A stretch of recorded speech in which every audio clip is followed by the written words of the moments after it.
What is intermittent fasting? Intermittent fasting, or simply IF, is an eating pattern that cycles between periods of fasting and eating. In the conventional sense, it's not a diet. You've probably heard about the most common intermittent fasting method, 16-8. That is daily 16-hour fast, like fasting from 6 p.m. to 10 a.m. the next day. Examples of other IF methods are 18-6 and fasting for 24 hours, like twice a week. Intermittent fasting does not specify which foods you should eat, but rather when you should eat them. And fasting is not a new thing for humans. Whether it's during the typical overnight period, during more extended periods of food scarcity, or for religious reasons, humans fasted throughout most of history. I researched this topic, I researched intermittent fasting, tried it myself, became a big fan of this eating pattern.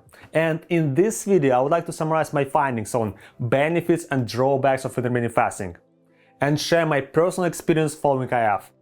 Coming up. Why is IF such a big deal? Studies in mice revealed that intermittent fasting reset the rodent genome. The genome appeared much younger than they actually were. Also, intermittent fasting might allow various species, including bacteria, yeast, worms, and even mice, to increase their lifespans up to 80%.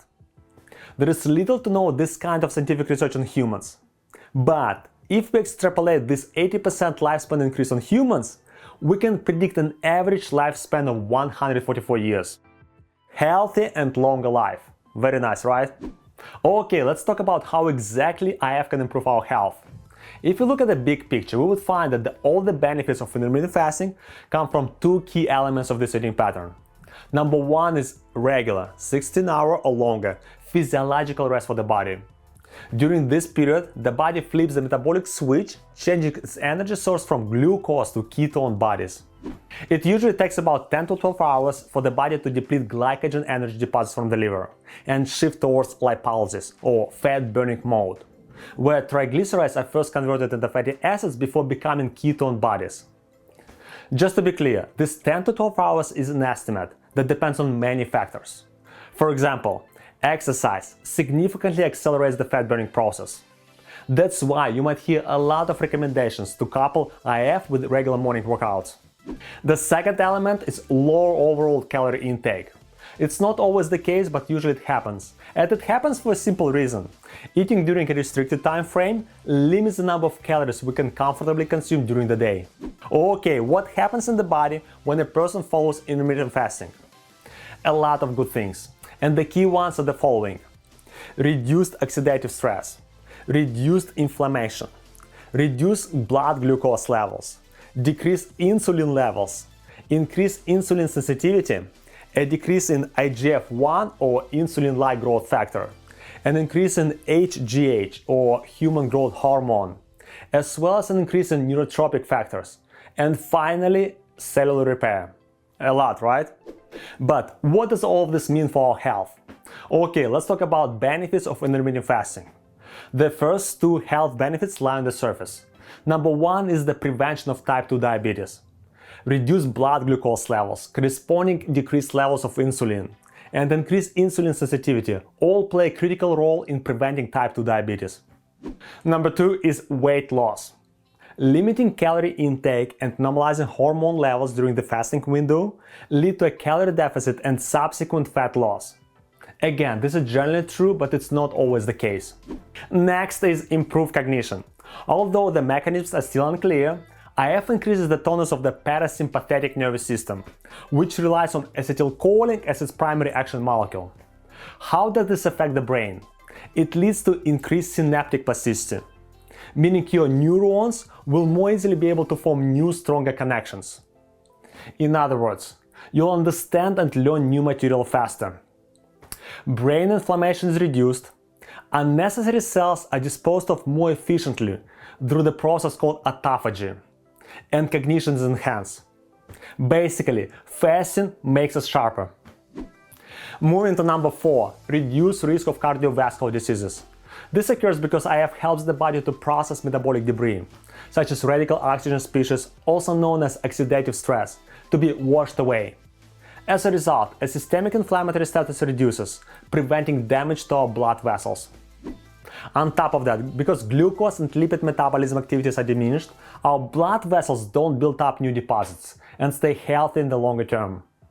Add increased parasympathetic system dominance of this list and you'll get lowered blood pressure, decreased resting heart rate, increased stress resistance, and increased heart rate variability. Great long-term blood pressure values are obtained, and the risk of cardiovascular diseases is dramatically reduced.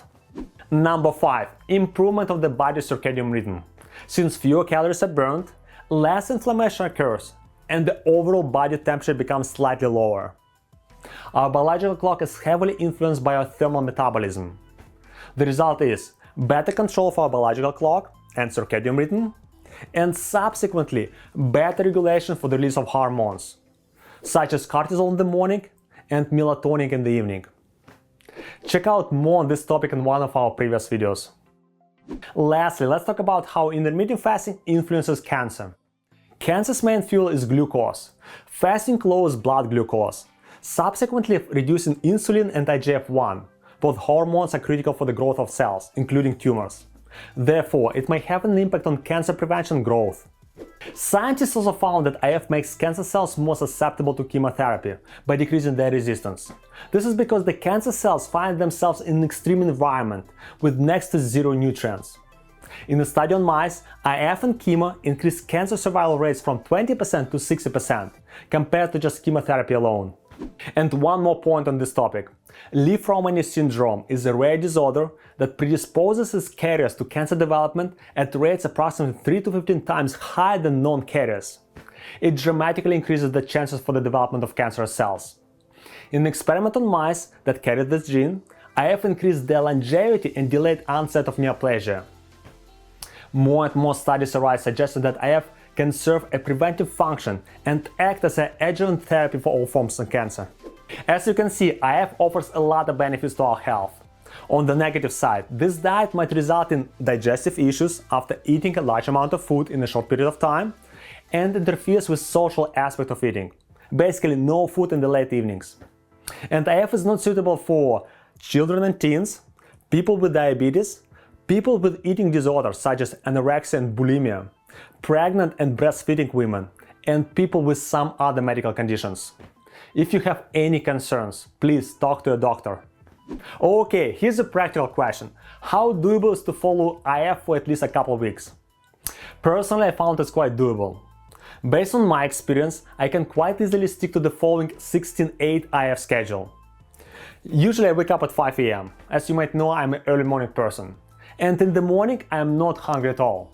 So I have a cup of tea with lemon at about 5:30, and then my coffee from 6 to 8 AM. Then from 8 to 9 AM I hit the gym, and finally between 10 and 10:30 I have my breakfast lunch. It's basically called brunch, right? Then at 1 or 2 PM I'll have a snack if needed. Usually it's an apple or banana. Finally from 5 PM to 6 PM I have dinner, and I try to get to sleep at around 9 PM. The most difficult period of my fasting routine is from 7 to 8 AM, when my body and brain are already fully awake and before working out. And during this hour, I'm trying to drink enough water and stay busy with work. It helps me to get distracted from food.